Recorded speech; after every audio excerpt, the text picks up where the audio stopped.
My dear brothers and sisters, we have all made vows to Allah subhanahu wa ta'ala.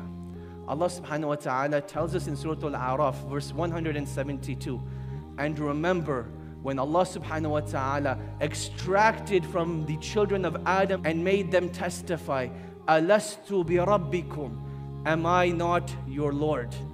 And they said, Qalu bala shahidna, indeed we have testified, so that on the day of judgment we will not be able to say that we were heedless of this affair, that Allah subhanahu wa ta'ala is our creator and sustainer. The vow, the covenant that we made with Allah subhanahu wa ta'ala, greater than any vow that a husband makes to a wife, or a wife to a husband, or a mother to a child, or any other relationship. Yet you see, when it comes to Allah subhanahu wa ta'ala, Shaitan has won this battle in distancing us from Allah subhanahu wa ta'ala. The famous verse that all of us know here, we've heard it many, many times, where Allah subhanahu wa ta'ala says that I did not create the mankind and jinn except for my worship. The greatest mufassir of the Quran, Abdullah bin Abbas radiallahu ta'ala anhuma, he said about this verse that to worship Allah subhanahu wa ta'ala is to know Allah subhanahu wa ta'ala. Meaning that the greatest form of worship that we can do is to get to know who Allah subhanahu wa ta'ala is. Because once you truly know who Allah subhanahu wa ta'ala is, you cannot help but to worship Allah and to love Allah and to venerate Allah subhanahu wa ta'ala.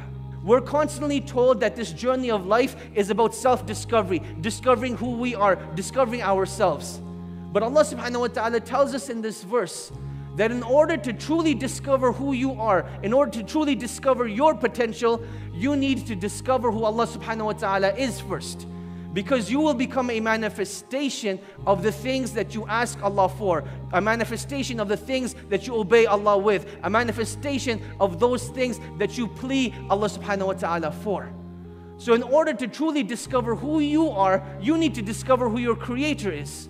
Because if your creator is filled with generosity, he will create generosity in you. If your creator is loving, he will create love in you. If your creator is pardoning, then he will instill pardoning inside of you as well.